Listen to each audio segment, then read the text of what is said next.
on phone tapping charges have resurfaced against the Congress government in Rajasthan. Congress MLA Prakash Solanki, said to be close to Sachin Pilot, has claimed that he has been informed the phones of legislators were being tapped.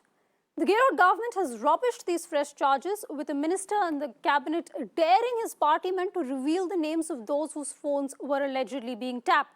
These allegations come in the backdrop of simmering tension once again between Chief Minister Ashok Gehlot and sidelined Congress MLA and former Deputy Chief Minister Sachin Pilot. न कोई मेरे सामने मुझे लगा कि कई लोग बाहर खड़े रहते हैं, कुछ चीज़ खड़े रहते हैं, मुझे लगा नहीं, लेकिन कोई इंटेलिजेंस के लोग हैं, कुछ तरह के लोग हैं। और न मुझे अभी तक ये भी पता है कि मेरा फ़ोन टेप हो रहा है या नहीं हो रहा, लेकिन कई विधायकों ने ज़रूर कहा है कि फ़ोन टेप हो रहे हैं। उसके साथ साथ में कई विधायकों ने, उन अधिकारियों ने ये भी कहा है, उनको डराने की कोशिश भी की है कि हमारे ऊपर से ऐसे इंस्ट्रक्शन आ रहे हैं, ऐसा लगने मिल रहा है कि जिससे कोई ट्रैप कराने की कार्रवाई हो रही है या ईसीडी पीछे लगी हुई है। इस तरह के एक दो विधायकों ने कहा भी ये बात, और ये बात खुद मुख्यमंत्री जी को जाके एक दो विधायकों ने कल बताई भी है।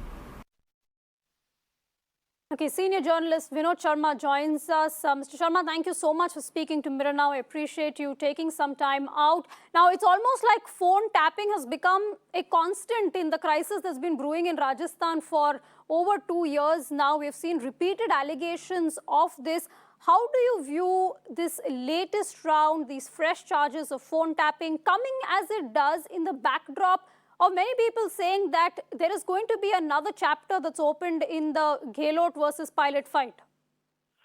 Well, there is tension, there is no doubt about it, but I wonder whether it will reach to a stage where these people will raise a banner of revolt the way they did last time, and they went and hid themselves in a hotel and leaving the government out on a limb.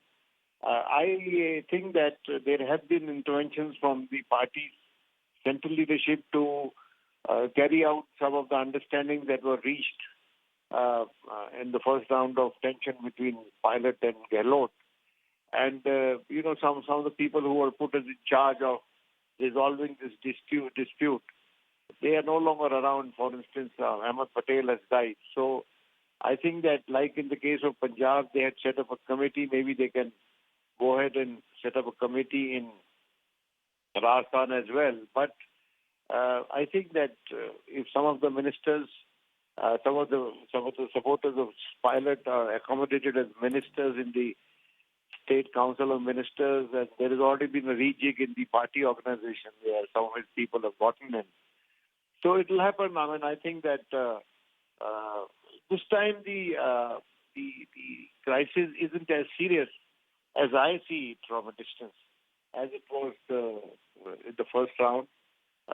And moreover, given that the state is passing through a very serious pandemic situation, I don't think it is going to go down well with the people if any of the factions disturbs the arrangement at this point and seeks to bring down the government when people need a government that functions and that helps them, keeps them secure from this disease.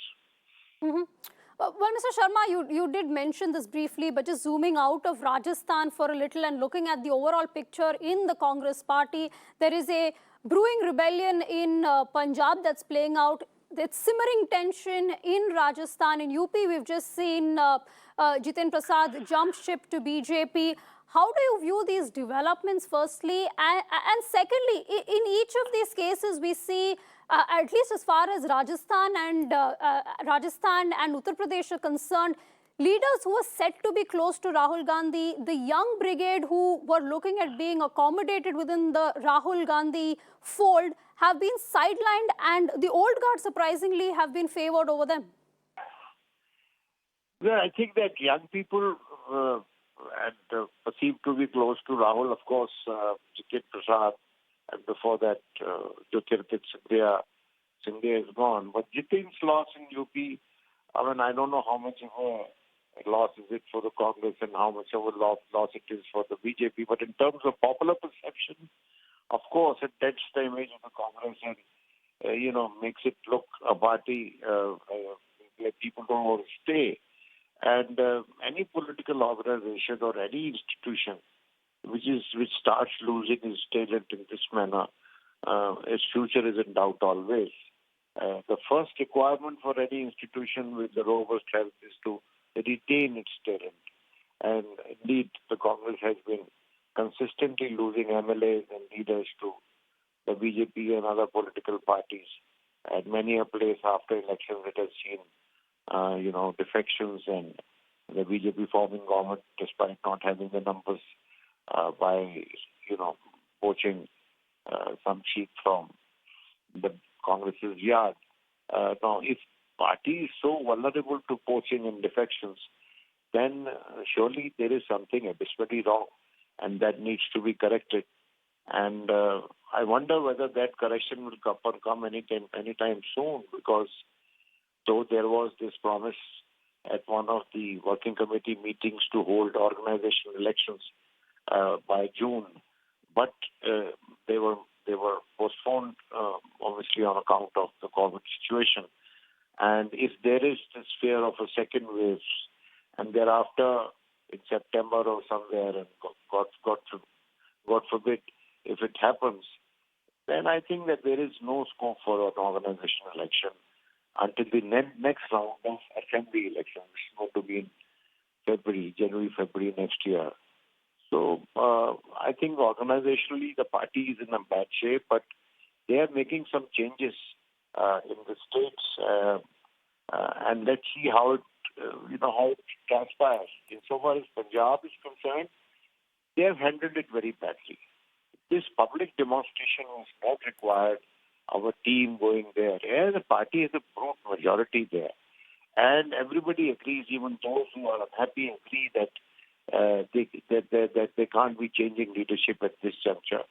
That Amarinder Singh is the tallest leader, Congress leader in the state, and the party has to go and go to elections under his leadership. Insofar as accommodating Navjot Sidhu and some other people is concerned, that accommodation, I think, the state chief administration, he has the prerogative to change his government to reshuffle and to expand his cabinet, and that could have been done in private meetings behind closed doors rather than making a public show of this, 3-member team going.